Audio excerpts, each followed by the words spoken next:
Hello दोस्तों, कैसे हैं आप सब लोग। होप कि आप सब लोग बहुत अच्छे होंगे। आज हम लोग अपने नए टॉपिक को डिस्कस करने जाए। आज के टॉपिक का नाम है इन्फ्लेशन, उसका इफेक्ट, मेजरमेंट एंड दोस्तों उसका इफेक्ट यानी उसका इफेक्ट किसके किसके ऊपर क्या क्या पड़ता है ये हमको पढ़ना है। एंड इन्फ्लेशन के साथ में हम लोग इन्फ्लेशन से मिलते जुलते बहुत सारे अदर कंसेप्ट को भी पढ़ेंगे। इंपॉर्टेंट चैप्टर है आपके एग्जाम के अंदर, चाहे कोई भी एग्जाम हो, आपको आराम से इसमें से क्वेश्चन देखने को मिल जाएगा। ठीक है दोस्तों, बहुत इंपॉर्टेंट है, ध्यान से इसको पढ़ना। अगर गलती करो तो आप इसका मतलब कुछ और समझ लोगे, इसे ध्यान से सुनना और समझना। ठीक है, अब दोस्तों इन्फ्लेशन का मतलब होता क्या है, आप ये समझियो। इन्फ्लेशन मतलब होती है महंगाई। अब महंगाई आती क्या है, इसको मैं आपको समझा दूं, फिर मैं आपको आगे बताऊंगा। अब देखो महंगाई क्यों आती है। देखो ये है अपना देश, इंडिया है, मान लो ये अपना देश है। इंडिया के अंदर अगर बहुत ज्यादा मनी आएगा, क्या आएगा, मनी की सप्लाई बहुत अगर ज्यादा आएगी, तो लोग क्या करेंगे, जब मनी आएगा, मनी सप्लाई ज्यादा आएगी तो लोग डिमांड करेंगे। लोग क्या करेंगे, डिमांड करेंगे। और जब डिमांड करेंगे तो जो बिजनेसमैन है उनको सप्लाई करना होता है, वो सप्लाई नहीं कर पाएंगे, क्योंकि हमारे देश के अंदर जो भी रिसोर्सेस हैं वो क्या है, लिमिटेड है। यानी कि जब देश में मनी सप्लाई ज्यादा आएगी, लोगों को इनकम ज्यादा होगी। जब इनकम ज्यादा होगी, लोग डिमांड ज्यादा करेंगे। डिमांड ज्यादा करेंगे तो हमारे पास में इतना रिसोर्सेस नहीं कि हम सबकी डिमांड को पूरा कर सके। तो लोग बिजनेसमैन क्या करेंगे, सामान के दाम को बढ़ा देंगे। जब दाम को बढ़ा देंगे तो सामान का दाम महंगा हो जाएगा। जो चीज पहले सस्ती थी वो क्या हो जाएगी, महंगी हो जाएगी। इसको बोलते हैं increase in general price level. ठीक है, इंक्रीज इन जनरल, जो सामान के दाम पहले थे, जनरल प्राइस लेवल जो पहले था उसको बढ़ा दिया गया, इसी को कहते हैं आपका महंगाई। जब जो भी सामान का दर है, जो भी सामान का प्राइस है, जब वो बढ़ जाता है, जब वो इंक्रीज हो जाता है, उसको बोलते हैं इन्फ्लेशन यानी महंगाई। ठीक है, ये होता है, मैंने आपको बता दिया। अब देखो कभी कभी इन्फ्लेशन अपने आप आता है नेचुरल, और कभी कभी होता है आर्टिफिशियल इन्फ्लेशन, जो कि जानबूझ के ये क्या आते हैं। ठीक है, इन्फ्लेशन रिफर टू कॉन्टिन्यूअस, जब लगातार राइज इन जनरल प्राइस यानी जो सामान का दाम था लगातार वो बढ़ते जा रहा है। क्या होता जा रहा है, बढ़ते जा रहा है। ठीक है, okay, which reduces the value of money, जब महंगाई आती है तो मनी की वैल्यू घट जाती है। क्योंकि देखो मानो मेरे पास में 10 लाख रुपए है, मुझे कार खरीदनी है, महंगाई आ गई तो वही 10 लाख की कार 15 लाख की हो गई, मेरे मनी की वैल्यू घट गई। इस सिचुएशन को बोलते हैं इन्फ्लेशन, महंगाई। ठीक है, एंड हमारी परचेजिंग पावर भी क्या हो गई, घट गई एक टाइम पे, यानी कि हमारी खरीदने की ताकत भी घट गई। इसी को कहते हैं महंगाई। तो महंगाई क्या होता है, महंगाई inflation Fitr to continuous rise यानी बढ़ता जा रहा है प्राइस लेवल के अंदर, जिसके कारण हमारी वैल्यू ऑफ मनी घट गई, परचेजिंग पावर भी घट गई समय के साथ में। इसको बोलते हैं इन्फ्लेशन। ठीक है, अब अगर स्टैट्स के हिसाब से बात किया जाए, inflation is measured in term of percentage rise in the price index. जब भैया आपका महंगाई परसेंटेज की फॉर्म में 1%, 2%, 3% इंक्रीज होती है। कोई सामान 100 रुपए का था, अब वो 110 रुपए का हो गया, यानी 10% महंगाई आ गई। ठीक है, 120 रुपए का हो गया तो 20% महंगाई आ गई। वो सामान 200 का हो गया तो 100% महंगाई आ गई। तो जब हम लोग महंगाई को परसेंटेज के फॉर्म में देखते हैं तो उसको भी आप नाप सकते हो। ठीक है, ये हो गया। अब आता है डेफिनेशन ऑफ इन्फ्लेशन, देख लो यहाँ पे। अब परसिस्टेंट यानी लगातार, अप्रिसिएबल यानी बढ़ रहा है, क्या हो रहा है, अप्रिसिएट कर रहा है, in the price level of a prices is called inflation. इसको गार्डनर एक्लेन ने दिया हुआ था। इन्फ्लेशन इज नथिंग, कुछ नहीं है, बस sharp upward movement in price level. जब प्राइस लेवल क्या होता है, अपवर्ड मूवमेंट करता है। कैंट ने इसको दिया, ये आयो कैंट वाला नहीं है, हेमा मालिनी का, ये कैंट अलग है। ठीक है, अब फीचर्स ऑफ इन्फ्लेशन, महंगाई के कुछ फीचर्स होते हैं। Inflation involve the process of persistent rise. Persistent मतलब होता है लगातार धीमे धीमे धीमे धीमे धीमे धीमे दाम बढ़ते जा रहा है। ठीक है, it's involve rising trend price level, यानी कि पहले इतना बढ़ा, फिर इतना बढ़ा, फिर इतना बढ़ा, यानी कंसिस्टेंट। ठीक है, फिर दोस्तों it is a state of disequilibrium. देखो मार्केट के अंदर होता है demand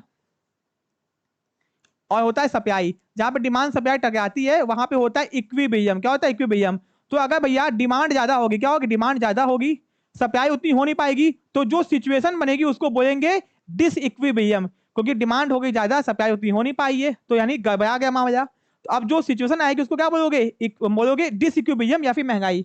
it is a scarcity oriented. महंगाई हमको ये दिखाता है कि हमारे पास में स्कार्सिटी मतलब कमी है किसी चीज की। क्या है, स्कार्सिटी मतलब होता है कमी है, रिसोर्सेज की कमी। अगर सामान की कमी नहीं होती तो महंगाई आती ही नहीं। ठीक है, it is a dynamic in nature. भैया महंगाई डायनेमिक होता है, सिचुएशन के हिसाब से चेंज होता रहता है। ठीक है, inflationary prices is persistent and irreversible. जो इन्फ्लेशन आता है वो परसिस्टेंट, वो आप वापस पीछे नहीं आएगा। देखो कभी कभी जब आर्टिफिशियल इन्फ्लेशन आता है, जो जानबूझ के इंसानों के द्वारा लाया जाता है, तो वो पीछे आ जाएगा, सामान का दाम वापस ठीक हो जाएगा। बट अगर नेचुरल इन्फ्लेशन आया है जो कि हर साल आता है, ठीक है, तो वो कभी भी वापस पीछे ये वैसे भाई नहीं होगा। एक बार दाम बढ़ गए तो बढ़ गए, वो घटेंगे तो नहीं भैया, ठीक है। Inflation is cause by the excess demand, मैंने क्या कहा था, जब डिमांड बहुत ज्यादा होती है इन रिलेशन टू सप्लाई के मुकाबले जब डिमांड ज्यादा होती है in all type of goods and services, जब लोग सामान की डिमांड सर्विस की डिमांड ज्यादा करते हैं, सप्लाई कम होती है तो महंगाई आ जाती है। It is purely monetary phenomena, ये सब कुछ पैसे से जुड़ा हुआ है, यानी यहाँ पे पैसे का सब कुछ किया है, इन्फ्लेशन मनी से कनेक्टेड है, ठीक है, ये हो गया। अब कॉजेज ऑफ इन्फ्लेशन, ठीक है, factor causing increase in demand, ये वो फैक्टर है जिसके कारण डिमांड बढ़ता है। क्या बढ़ता है? डिमांड बढ़ता है। डिमांड बढ़ेगी तो क्या आएगा? महंगाई आएगा। तो अगर जब पब्लिक एक्सपेंडिचर, जब लोग खर्चा ज्यादा करेंगे, खर्चा करें यानी कि डिमांड करे, तो भैया महंगाई आएगी, ठीक है। इंक्रीज इन प्राइवेट एक्सपेंडिचर, जब देखो यहाँ पे पब्लिक का मतलब जब गवर्नमेंट खर्चा ज्यादा करिए, गवर्नमेंट, और यहाँ पे जब जनता, पब्लिक, यहाँ पे कौन है? यहाँ पे पब्लिक है, यानी जब गवर्नमेंट खर्चा ज्यादा करेगी, जब सरकार खर्चा करेगी तो लोगों के पास में पैसा आएगा, पैसा आएगा तो डिमांड बढ़ेगी, ठीक है। फिर जब लोग खर्चा करेंगे तो भैया डिमांड बढ़ेगी, सिंपल सी बात है। इंक्रीज इन एक्सपोर्ट, अगर एक्सपोर्ट ज्यादा करेंगे, जब एक्सपोर्ट करोगे तो पैसा आएगा, पैसा आएगा तो डिमांड करोगे, डिमांड करोगे तो महंगाई आएगी। टैक्सेशन अगर घटेगा, जब टैक्स घटेगा लोगों की इनकम बढ़ जाएगी, इनकम बढ़ जाएगी तो भैया महंगाई, डिमांड बढ़ जाएगी, यानी अगर डिमांड बढ़ेगा तो क्या आ जाएगी? महंगाई आएगी, ठीक है। तो यहाँ पे बस डिमांड क्यों बढ़ता है? जब पैसा ज्यादा होता है। अब यहाँ पे सब में पैसे की तो बात हो ही है, जब सरकार ने खर्चा ज्यादा किया तो लोगों की इनकम बढ़ गई, लोगों ने खर्चा ज्यादा किया या आपने एक्सपोर्ट ज्यादा किया, एक्सपोर्ट ज्यादा, इनकम ज्यादा, इनकम ज्यादा, प्रॉफिट ज्यादा, प्रॉफिट ज्यादा, तो भैया आपको पैसा ज्यादा मिला, पैसा ज्यादा मिला, खर्चा आपने ज्यादा किया, डिमांड आपने बढ़ा दी, ठीक है। टैक्सेशन घटा, टैक्स घटेगा तो आप क्या करोगे? सिंपल सी बात है, आप टैक्स घटेगा तो आपकी इनकम बढ़ जाएगी, ठीक है। रीपेमेंट ऑफ पास्ट इंटरनेट डेब्ट, आपने पुराने उधारों को चुका दिया, ठीक है, तो यानी अब आपकी इनकम बढ़ जाएगी जो अभी इनकम कमा रहे हो। रैपिड ग्रोथ ऑफ पॉपुलेशन, जब पॉपुलेशन की ग्रोथ होती है, जब जनता ज्यादा बढ़ती है तो क्या होता है? लोग डिमांड ज्यादा करते हैं, ज्यादा जनता ज्यादा डिमांड तो महंगाई आ जाएगी। ब्लैक मनी, जब ब्लैक मनी जिसके ऊपर टैक्स नहीं पे किया गया है अगर वो इकोनॉमी के अंदर आ जाएगी तो लोग ब्लैक मनी से जब सामान खरीदेंगे तो भैया खूब सामान खरीदेंगे, खूब अय्यासी करेंगे तो महंगाई आ जाएगी, ठीक है। डेफिसिट फाइनेंसिंग, जब सरकार लिमिट से ज्यादा पैसा छाप देती है, क्या कर देती है? लिमिट से ज्यादा पैसा छाप देती है, जब मार्केट के अंदर ज्यादा पैसा डाल देती है उसको बोलते हैं डेफिसिट फाइनेंसिंग, तो महंगाई आ जाती है। फिर cheap money policy, cheap money policy क्या होती है? जहां पे देखो, इसको हम लोग लास्ट में डिस्कस करेंगे, बैंकिंग वाले टॉपिक में डिस्कस करेंगे चीप मनी पॉलिसी, ये यहाँ का पार्ट नहीं है, इसको आप लेफ्ट कर सकते हो, ठीक है। अब दोस्तों यहाँ पे आता है factor causing decrease in supply, यानी भैया ये वो फैक्टर जिससे हम लोग सप्लाई को डिक्रीज कर सकते हैं, ठीक है। देखो सप्लाई को बढ़ा नहीं सकते हम लोग किसी भी कीमत पे, सप्लाई कैसे बढ़ाओगे? क्योंकि रिसोर्सेज तो लिमिटेड है। अब देखो shortage of supply of factors of production, ठीक है, यानी वो फैक्टर जिससे सप्लाई डिक्रीज होती है। अगर इंडस्ट्री में डिस्प्यूट हो गया, झगड़ा हो गया, नेचुरल कैमिटी, प्राकृतिक आपदा आ गई, ठीक है, operation of law of diminishing return, यह तो आपको पता ही है कि हमारी यूटिलिटी घटती जाती है।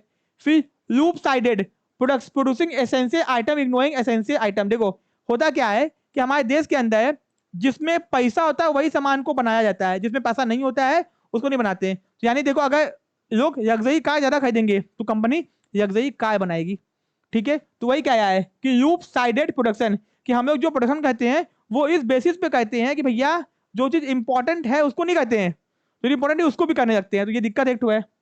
एंड दोस्तों उसी कारण सप्लाई कम हो जाती है। होर्डिंग बाय ट्रेडर, यानी कि कालाबाजारी, ठीक है, जब भंडारा कर देता है, होर्डर मतलब जब आप कोई सामान को बेच नहीं है, आपने उसको रोक के रखा हुआ है, मानो आप पूरे बनारस के क्या बोलते हैं वो हो, क्या बोलते हैं मेरे डिस्ट्रीब्यूटर हो, एंड आप बनारस के अंदर दाल को बेचते हो पूरा, ठीक है, आपने क्या किया? दाल बेचना बंद कर दिया 1 महीना, तो बनारस में दाल के दाम क्या हो जाएंगे? महंगे हो जाएंगे। सप्लाई को आपने कंट्रोल कर दिया, तो सप्लाई के को कंट्रोल, अब देखो नेचुरल डिस्प्यूट होगा, इंडस्ट्री में झगड़ा होगा, सामान महंगा हो जाएगा। फिर अगर नेचुरल कैमिटी आएगी, प्राकृतिक अगर आपदा आएगी तो भैया सामान बन नहीं पाएगा, सामान बन नहीं पाएगा तो जो सामान पहले से है, जो सप्लाई है वो भैया घट जाएगी, सप्लाई अगर घटेगी तो महंगाई आ जाएगी। यानी ये वो फैक्टर हैं जिनके कारण सप्लाई घटेगी, और सप्लाई घटेगी, डिमांड ज्यादा है तो क्या आ जाएगी? महंगाई आ जाएगी, ठीक है। जब कंज्यूमर ही होर्डिंग कर देता है, अपने पास में रख लेता ज्यादा और उसको खर्च ही नहीं करता है, ठीक है, ये हो गया। अब भैया आता है टाइप्स ऑफ इन्फ्लेशन, कितने टाइप्स के इन्फ्लेशन होते हैं, ठीक है। तो बहुत सारे टाइप्स के इन्फ्लेशन होते हैं जो कि हम लोग पढ़ने जा रहे हैं एकदम डिटेल के अंदर, ठीक है। चलो अब दोस्तों यहाँ पे आता है टाइप्स ऑफ इन्फ्लेशन। पहला आता है डिमांड पुल इन्फ्लेशन। ये क्या होता है, इसको यहाँ पे ध्यान से देखो, डिमांड पुल इन्फ्लेशन, ठीक है। अब दोस्तों व्हेन द एग्रीगेट डिमांड यानी कि टोटल डिमांड, इसका मतलब क्या होता है, total demand of a public increases due to increase in their income. जब लोगों की इनकम बढ़ती है, जब इनकम बढ़ती है तो वो डिमांड ज्यादा करते हैं, और डिमांड के बढ़ने के कारण जब महंगाई आती है तो उसको डिमांड पुल इन्फ्लेशन बोलते हैं, ठीक है। डिमांड के बढ़ने के कारण जो महंगाई आती है उसको डिमांड पुल इन्फ्लेशन बोलते हैं, ठीक है। तो when the total income demand increases, क्योंकि लोग अपना क्या कहते हैं, इंक्रीज, उनकी इनकम बढ़ती है, बट सप्लाई तो भैया उतनी ही है, सप्लाई क्या उतनी ही है, सप्लाई को नहीं बढ़ा सकते हो क्योंकि रिसोर्सेस हमारे देश में लिमिटेड है, पूरी दुनिया में लिमिटेड है, ठीक है। तो द प्राइसेस, ये भाई जो प्राइस होंगे वो क्या होंगे, इंक्रीज करेंगे, and we can say that it is a demand pull inflation, यानी डिमांड के कारण जो महंगाई आती है उसको डिमांड पुल इन्फ्लेशन कहते हैं, ठीक है। अब आता है कॉस्ट पुल इन्फ्लेशन, जिसको बोलते हैं सप्लाई, सप्लाई के कारण जब महंगाई आती है उसको बोलते हैं supply inflation. If the cost of product goes up, अगर सामान के दाम जिससे सामान बनता है अगर वो महंगा होगा, ठीक है, तो प्राइसेस क्या कर जाएंगे, बढ़ जाएंगे, ठीक है। एग्जाम्पल वेजेस, अगर जो मजदूर हैं जिनको पैसा मिलता है अगर वो मजदूरी बढ़ जाएगी, मजदूरी बढ़ेगी तो सामान को बनाने का खर्चा बढ़ जाएगा, खर्चा बढ़ जाएगा तो भैया सिंपल सी बात है सामान महंगा हो जाएगा, ठीक है। वही बताया है wages play a very important role in rising prices. ये भाई टैक्सेस, अगर टैक्सेस को बढ़ा देंगे सामान का कॉस्ट बढ़ जाएगा, सामान का कॉस्ट बढ़ जाएगा तो महंगाई आ जाएगी, ठीक है। इसको बोलते हैं कॉस्ट पुश इन्फ्लेशन, तो यानी कि सामान का जब कॉस्ट, लागत जब बढ़ती है तो जो महंगाई आती है उसको बोलते हैं कॉस्ट पुश इन्फ्लेशन, जिसको सप्लाई इन्फ्लेशन भी कहा जाता है। And it is more difficult to control, इसको कंट्रोल करना बहुत डिफिकल्ट है, जब सामान का दाम बढ़ते हैं ना सप्लाई के कारण या फिर कॉस्ट के कारण, इसको कंट्रोल करना बहुत मुश्किल काम होता है, ठीक है। अब आता है कीपिंग इन्फ्लेशन, की भी मतलब जो एक तो किया होता है ना स्नेल, जो धीमे धीमे धीमे धीमे चलता रहता है, देखते होगे वो उसी में घुस जाता है, गोल सा होता है ऐसा, ठीक है, मुझे पता नहीं है नाम उसका, ऐसा होता है, इस नए टाइप का होता है किया, ठीक है, ये उसी पे इसका नाम रखा गया है। तो व्हेन द प्राइसेस राइज, जब प्राइसेस बहुत धीमे धीमे बढ़ती हैं, ठीक है, इन पेस ऑफ स्नेल, इसी को बोलते हैं स्नेल, ठीक है, या फिर keeper, it is called keeping inflation, यानी जब महंगाई बहुत धीमे धीमे बढ़ती है, एकदम धीमे धीमे, ठीक है, तो it is the mildest type of inflation, इसका नाम है कि भाई the government has some time to resort to keeping inflation to make the economy dynamic. कभी कभी सरकार इसको कंट्रोल करती है कि भैया धीमे धीमे कहीं तेज ना हो जाए, ठीक है। This type of inflation serve as a tonic for backward and under developed economy, ये एक तरीके से टॉनिक का काम करती है, ठीक है। देखो महंगाई बेकार चीज नहीं है, अच्छी चीज है, महंगाई के बढ़ने से स्टैंडर्ड बढ़ता है लोगों का, तो ये टॉनिक की तरह काम करती है बैकवर्ड या फिर अंडर डेवलप्ड इकोनॉमी के लिए। अब देखो अगर 2% हर साल महंगाई बढ़ रही है, कितना परसेंट, मानो आज सामान 100 का है तो अगले साल 102 का होगा, ठीक है, उसको बोलोगे कीपिंग इन्फ्लेशन, ठीक है। Keeping inflation not to danger, बहुत डेंजरस नहीं होती है, ये इकोनॉमी के लिए जरूरी है, कितना महंगाई तो बढ़ना चाहिए भाई साहब ना, ठीक है, ओके। अब आता है वॉकिंग इन्फ्लेशन या फिर ट्रोटिंग इन्फ्लेशन, इसका दूसरा नाम क्या है, ट्रोटिंग, यानी कि कीपिंग से थोड़ा तेज चलेगा, अभी तक ये गया था ये अब तेज चलने लगा, क्या करने लगा, चलने लगा, ठीक है। तो when prices rises moderately and annual inflation is single digit, यानी महंगाई तो बढ़ा बट सिंगल डिजिट में, सिंगल डिजिट मतलब 1 से 9 के बीच में, जब यानी कि 2 से तो ज्यादा ही होगा, 2 से क्या होगा, ज्यादा होगा, उसको बोलते हैं वॉकिंग इन्फ्लेशन या फिर ट्रोटिंग इन्फ्लेशन, ठीक है। यानी कि कितना बोल रहा है, यानी मैक्सिमम कितना होगा, क्योंकि सिंगल डिजिट कितना होता है, 9 ही होता है, 10 तो 2 डिजिट हो जाएगा, ठीक है। The rate of increase of price acquire get a speed, यानी बहुत तेजी से चल रहा है, चलता हुआ महंगाई, ठीक है। या फिर speaking the price under walking inflation rises approximately 5% annually, ठीक है, 5% मानो। If proper control is not, अगर प्रॉपर कंट्रोल नहीं किया गया तो ये चलती हुई महंगाई can easy assume to be running inflation, ये दौड़ती हुई महंगाई बन जाएगी, अगर सरकार ने कंट्रोल नहीं किया तो चलती हुई महंगाई दौड़ती हुई महंगाई बन जाएगी, ठीक है। फिर रनिंग इन्फ्लेशन यानी महंगाई चल रही है, ये भाग है, ये बहुत तेजी से, ठीक है। When the prices are rises rapidly like a running of a horse, घोड़े की तरह, रेट ऑफ स्पीड 10 to 20%, आज सामान 100 का है तो आगे साल 110 120 का हो जाएगा, तो महंगाई तो बढ़ा ना, इसको बोलते हैं running inflation per annum, it is called running inflation. तो यहाँ पे परसेंटेज से डिफाइन किया गया है, मैंने क्या कहा था, स्टैटिस्टिक्स में क्या बोला था, महंगाई को परसेंटेज से डिनोट किया गया था। The rate of increase in price guts further accelerated under, बहुत तेज चलता है, यानी 10% एवरी ईयर, अप्रोक्सीमेटली बोल रहा है, अप्रोक्सीमेटली 10 to 20%, ठीक है। In the case government fail to curb, यानी अगर सरकार इसको कर्ब मतलब कि उखाड़ नहीं पाई, यानी रोक नहीं पाई, ठीक है, टाइम पे, इट में डेवलप गैलोपिंग, अगर सरकार ने यानी इन्फ्लेशन को कंट्रोल नहीं किया तो गैलोपिंग इन्फ्लेशन आ जाएगा, क्या आ जाएगा, गैलोपिंग, अगर सरकार ने यानी इन्फ्लेशन को कंट्रोल नहीं किया तो गैलोपिंग इन्फ्लेशन आ जाएगा। वो क्या होता है नीचे हम बताए, अगर सरकार ने रनिंग इन्फ्लेशन को कंट्रोल नहीं कर पाया तो गैलोपिंग इन्फ्लेशन आ जाएगा। ये क्या होता है देखो, गैलोपिंग इन्फ्लेशन को कहते हैं हाइपर इन्फ्लेशन, यानी बहुत ज्यादा परम सीमा पे महंगाई। ठीक है, देखो when prices rises very fast, यानी डबल और triple digit rate from one more than 20 to 100%, 20 से 100% तक महंगाई बढ़ती, double two triple percentage digit. ठीक है, पर एनम इवन मोर, इससे भी ज्यादा, तो उसको बोलते हैं हाइपर या फिर गैलोपिंग इन्फ्लेशन। ठीक है, in fact this is the most dangerous type of inflation. Under this type of inflation the prices rise very every minute, हर मिनट महंगाई बढ़ रहा है, and there is no upward limit, कोई लिमिट नहीं है कि महंगाई कितना बढ़ेगा, कोई लिमिट नहीं है। ठीक है, to which the prices may rise in course of time. Lord Keynes has referred this type of inflation as to, इसको एक्चुअल में महंगाई कहा गया है। This type of inflation is invariably occur after point of full employment, जब देश के अंदर फुल एम्प्लॉयमेंट यानी सबको नौकरी मिला हुआ है, जो नौकरी करना चाहते हैं, तब ये महंगाई आती है। Under this type of prices approximately 16% every year. ठीक है, अप्रोक्स बोल रहा है, अप्रोक्स, पर उससे ज्यादा भी हो सकता है, जो कि आपको बताया ऊपर। ठीक है, डबल ट्रिपल डिजिट कुछ भी, मतलब कोई लिमिट नहीं है उसका, ये एक अंदाजा दे दिया। फिर आता है कंप्रिहेंसिव या फिर स्पोरेडिक इन्फ्लेशन। कंप्रिहेंसिव क्या होता है, देखो ऊपर वाला खत्म सब अपना। ठीक है, अब आता है कंप्रिहेंसिव या फिर स्पोरेडिक इन्फ्लेशन। कंप्रिहेंसिव क्या होता है, the former type of inflation occur when the prices of all commodity, जब सब चीज के दाम बढ़ते हैं, रजिस्टर राइज, जब हर चीज का दाम बढ़ता है, यानी सब्जियों में सब सब्जी के दाम बढ़ रहे हैं, इसको बोलते हैं कंप्रिहेंसिव। एक साथ जब महंगाई आती है उसको कंप्रिहेंसिव इन्फ्लेशन कहा जाता है। इसको कहा जाता है, देखो the former type of inflation occur when the prices of all commodity, जब सब चीज का दाम बढ़ता है इकोनॉमी के अंदर, इसको कंप्रिहेंसिव इन्फ्लेशन बोलते हैं। ठीक है, normally speaking inflation take place comprehensive, normally यही आता है। ठीक है, this price the price of almost all commodity shows upward trend, यानी जब सब चीज के दाम बढ़ते हैं, अब ये मत समझना सब चीज के, सब्जियों में सब सब्जियों के, कारों में सब कारों के, बाइकों में सब बाइक के, मोबाइल में सब मोबाइलों के, इसको बोलते हैं कंप्रिहेंसिव इन्फ्लेशन। ठीक है, ओके, ये हो गया। अब दोस्तों आता है sporadic inflation, the price of all commodity do not register, यानी कि सबका दाम नहीं बढ़ा है। अब बाइकों के अंदर केवल टाटा कंपनी का दाम बढ़ा है, सॉरी टाटा कार का। ठीक है, सब्जियों में केवल आलू का दाम बढ़ा है।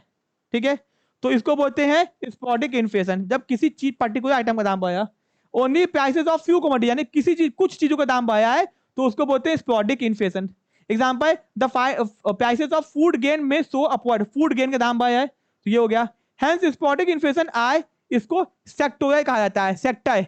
देखो अब सब्जियों मतलब कि सेक्टर होता है ना, जैसे कंस्ट्रक्शन का सेक्टर है, मोबाइलों का सेक्टर है, ठीक है, बाइक का सेक्टर है, और कार का सेक्टर है, फूड का सेक्टर है, ये सब सेक्टर है। तो फूड सेक्टर में महंगाई आई है, तो ये क्या हो गया, स्पोरेडिक इन्फ्लेशन हो गया। ठीक है, अब आता है ओपन और रिप्रेस्ड इन्फ्लेशन। ये क्या होता है, ओपन इन्फ्लेशन क्या होता है, an inflation is said to be open when the government takes no step to check the rise in price, जब सरकार चेक नहीं करती कि महंगाई आई है कि नहीं आई है, इसको कहते हैं ओपन इन्फ्लेशन। जब सरकार कोई भी कदम नहीं उठाती है, चेक नहीं करती है, open inflation is allowed to continue unchecked, इसको कभी भी चेक नहीं किया जाता है without any attempt the part of government to vote the price line, क्योंकि सरकार चाहती नहीं इसको कंट्रोल करना। सरकार देखो कुछ चीजों के सरकार दाम कंट्रोल करके रखती है कि वो इससे महंगा ना हो, उसको सरकार कंट्रोल करती है, तो उसको कहते हैं रिप्रेस्ड इन्फ्लेशन, जहां पे सरकार चेक करती है भैया इसका दाम अगर बढ़ गया तो जनता तहमाम मचा देगी। तो जब सरकार चेक नहीं करती उस चीजों को, उसको बोलते हैं ओपन इन्फ्लेशन। जब चेक करती है तो बोलते हैं repressed inflation. Under open inflation the market mechanism is allowed to work itself, यानी मार्केट अपने आप, मार्केट में जितनी डिमांड होगी, जितनी सप्लाई होगी, उसके हिसाब से दाम घटेगा या फिर बढ़ेगा, सरकार को कोई मतलब नहीं है। ठीक है, जैसे सोने का दाम हो गया, without restriction being impose by government. लेकिन कुछ सामान ऐसे होते हैं जिस पर सरकार रिस्ट्रिक्शन लगा के रखी होगी, अगर उससे ऊंचा होता है तुरंत उसको कंट्रोल करेगी, कहेगी नहीं भैया इसके ऊपर दाम नहीं होना चाहिए। ठीक है, and inflation may be said to be repressed inflation when government actively, government बहुत ज्यादा एक्टिव होके इंटरवीन करती है कि सामान का दाम बढ़ा कि नहीं बढ़ा, ज्यादा बढ़ता है तो कंट्रोल कर देती है। The government may check the rising trend in price ever resorting the price to control, तुरंत उसको कंट्रोल करेगी, और जिससे कि भैया उस चीज की कमी ना पाई जाए इकोनॉमी के अंदर। दाल का दाम, प्याज का दाम, आलू का दाम, टमाटर का दाम, आपने सुना होगा ऐसा न्यूज में, ठीक है, बहुत बार देखा भी होगा। आता है फिर फुल इन्फ्लेशन और पाइसे inflation, when there is a full employment, यानी कि सबको नौकरी मिला हुआ है एंड देयर इज अ महंगाई आ रही है, उसको बोलते हैं फुल इन्फ्लेशन। पाइसे inflation it happen before full inflation, यानी जब फुल इन्फ्लेशन आता है उसके पहले जो महंगाई आती है उसको बोलते हैं पाइसे इन्फ्लेशन। प्राइसेस ऑफ कमोडिटी बढ़ते हैं, यानी कि जब पूरी महंगाई आएगी, उसकी पहले जो महंगाई आती है उसको बोलते हैं पाई से आधा इन्फ्लेशन। फिर आता है पीस टाइम इन्फ्लेशन, जब जब वॉर के समय में, sorry rise in price ever doing peace time, जब कोई दिक्कत नहीं है, सब कुछ सही है, सब कुछ क्या एकदम शांत है, एकदम माहौल, पीस टाइम, शांति का माहौल, अब महंगाई आई है, उसको बोलिए पीस टाइम इन्फ्लेशन। जब भैया वॉर, देश में जंग छिड़ा हुआ है, महंगाई आई है, उसको बोलते हैं वॉर टाइम इन्फ्लेशन। फिर पोस्ट वॉर, जब वॉर हो चुका है, जंग हो चुकी है, उसके बाद जो महंगाई आई है उसको बोलते हैं पोस्ट वॉर इन्फ्लेशन। फिर आता है करेंसी इन्फ्लेशन, जब करेंसी की वैल्यू घटती या बढ़ती है, करेंसी कैसी टाइप, ये कैसी इन्फ्लेशन होता है, ठीक है, बाई एक्सेस मनी सप्लाई, जब सरकार बहुत ज्यादा पैसा छाप देती है, ठीक है, तो मनी की वैल्यू घट जाती है, ठीक है, ओके। फिर आता है क्रेडिट इन्फ्लेशन, जब मार्केट में बहुत ज्यादा महीने लगता है, क्रेडिट उधार महीने लगता है। आज के टाइम में देखो लोगों को क्रेडिट कार्ड कितना सरकार कंपनी बेच रही है, जब ज्यादा क्रेडिट कार्ड होगा, ज्यादा उधार दोगे तो महंगाई भी ज्यादा आएगी, ठीक है। तो ये आपका इन्फ्लेशन टॉपिक पूरा यहाँ पे खत्म होता है। अब नेक्स्ट टॉपिक अपना डिफरेंट है, डिफ्लेशन क्या होता है, ठीक है, यहाँ पे डिफ्लेशन बताया है। फिर दोस्तों इन्फ्लेशन क्या होता है, डिस इन्फ्लेशन क्या होता है, स्टैगफ्लेशन क्या होता है, फिर इफेक्ट्स यहाँ बताया है, फिर मनी मार्केट आपका आ जाएगा, ठीक है। ये सब लोग अपने नेक्स्ट पार्ट में पढ़ेंगे। होप कि आपको समझ में आ गया होगा अब तक। वीडियो का अच्छा लगा, वीडियो को लाइक करना, चैनल को सब्सक्राइब करना। कोर्सेज को परचेज करने की आप लोग हम लोग के ऐप को डाउनलोड कर सकते हो, जिसका लिंक डिस्क्रिप्शन बॉक्स में दिया गया है। किसी भी कोर्स को परचेज करने से पहले आप लोग वीडियोस का, बुक्स का डेमो मंगा सकते हो। कोर्स की खास बात क्या है कि आपको पूरा नोट्स आपके घर तक डिलीवर किया जाएगा, सारी की सारी किताबें फिजिकल फॉर्म में, इंडिया में कहीं भी आप लोग रहते हो, और घर बैठे बैठे आप लोग M.COM एंट्रेंस की तैयारी कर सकते हो, ठीक है। कोर्सेज को ज्वाइन करने की, ऐप को डाउनलोड कीजिए, नंबर पे कांटेक्ट कीजिए, कोई दिक्कत, कोई समस्या, कुछ पूछना है तो भी बात कर सकते हैं। मिलते हैं अपने नेक्स्ट पार्ट में। Thank you so much.